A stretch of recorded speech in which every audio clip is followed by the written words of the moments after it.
welcome to Askimo TV. Today we're sitting with Roger Golten, otherwise known as the Doctor Posture, and we're talking about posture. And Roger, I'd like to ask you how we can improve our posture at work sitting in front of a computer. Yes, very important question, because this is very much the most popular position that we find ourselves in, isn't it? Sitting at a computer. It might not just be for work either, it might be at home after work. Improving posture at work and when sitting generally is a function of, again, of working with gravity rather than against gravity. Now, if you imagine the average kind of desk and chair arrangement, you've got a horizontal desk and a horizontal chair, and then you're then trying to fit yourself into that situation, into that scenario. And it's the classic, that classic sort of picture of a school child at a desk. I don't know if I can demonstrate that, where you're sort of you're hunched over your desk, but your desk is flat and your chair is flat. Now, if you're able to fix your chair so that it has a forward tilt so that the front is lower than the back, and if you can fix your desk so it has a tilt so the back is higher than the bottom, the front, then you immediately put yourself into a better angle. Now, obviously, if your desk is tilting up, things might fall off. But you know, a keyboard typically a keyboard needs to be on an incline, somewhat slight incline,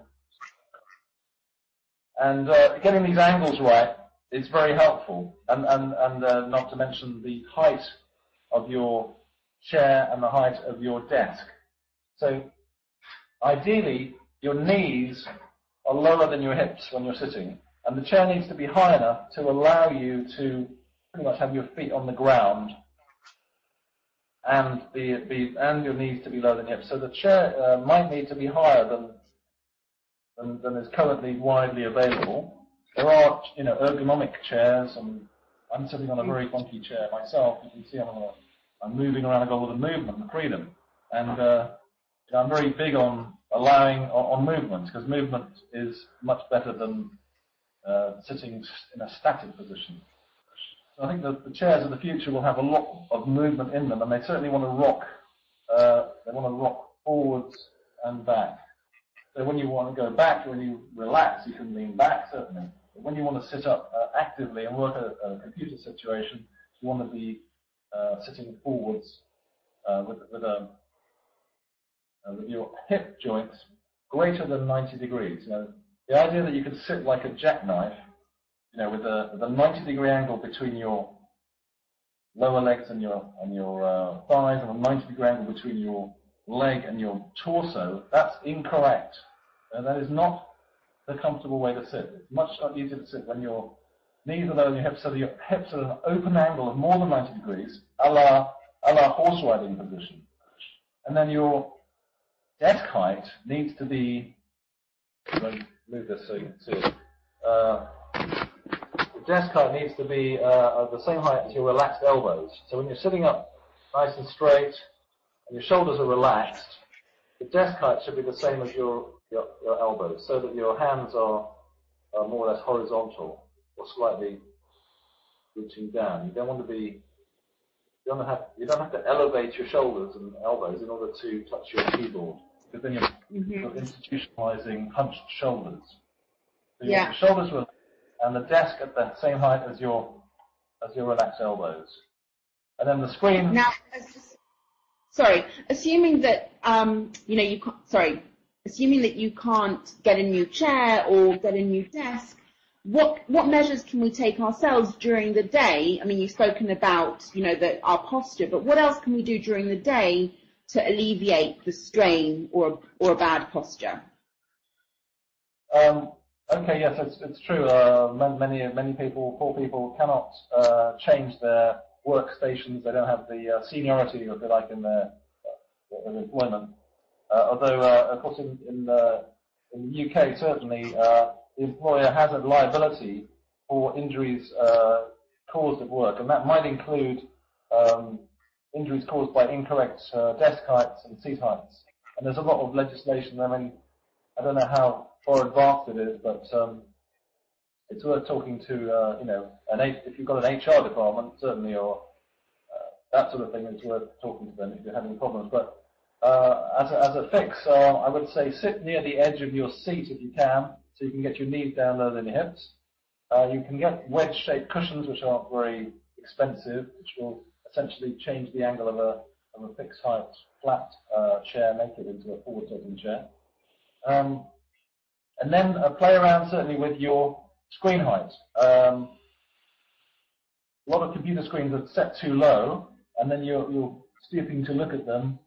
If you can get the screen height up to eye level, so that the top of the screen is matching your eye level, then that's a great benefit and make a big difference very, very quickly. So instead of crouching down to look at your screen, you're bringing the screen up to where you want to be. That's a good one. And make sure the keyboard is you're not reaching forwards to the keyboard, but you have the keyboard near the front edge of your desk. Yeah? You don't want to be reaching forwards, because again that's going to pull your head and shoulders forward like that. So actually quite fun these days, because we've all got cameras, and movie cameras on our smartphones. Get somebody to take a picture of you sitting and have a look at that. You'll be amazed. I was even in a shop which sells ergonomic furniture, and I surreptitiously took pictures of the employees, and they were sitting on fantastic furniture, but they still weren't using it very well. It was quite amusing. And when they saw themselves, they were, oh my God, they were quite embarrassed. So even if you have all the fancy equipment, it doesn't mean you're going to sit up straight automatically. It's an effort of will, if you like. It's something that you have to choose to do. And finally, let me just ask you what you think about standing workstations, which I know are being introduced in some companies. Yes, along with this new legislation, something that's becoming very more normal is called sit-stand desking. And this is a desk that at the touch of a button or winding a handle will go up much, much higher, so you can actually stand at it. And of course, this is quite a good idea. I mean, it wasn't that long ago, in Dickensian times, that people stood at their desks all day. It was completely normal. It wasn't. People didn't have chairs. In Charles Dickens' world, you stood at a lectern, which is like an inclined. The sort of thing that people stand at now to give speeches. That was the sort of thing that people stood at all day. And of course, the benefit of this is that you're moving around. I heard recently that James Murdoch, who's Rupert Murdoch's son and is running a massive media empire, he doesn't have any chairs in his office at all. And the reason for that, I think, is partly he's got a back problem, but also meetings are much, much quicker when nobody has a chair to sit on. You get on with it, you get the job done, and you get out. I think that's James Murdoch's thinking, and that's quite effective. So standing is a good thing. On that note, Roger, thank you very much for your time, and thank you very much for your advice about how to improve our posture at work. Thank you.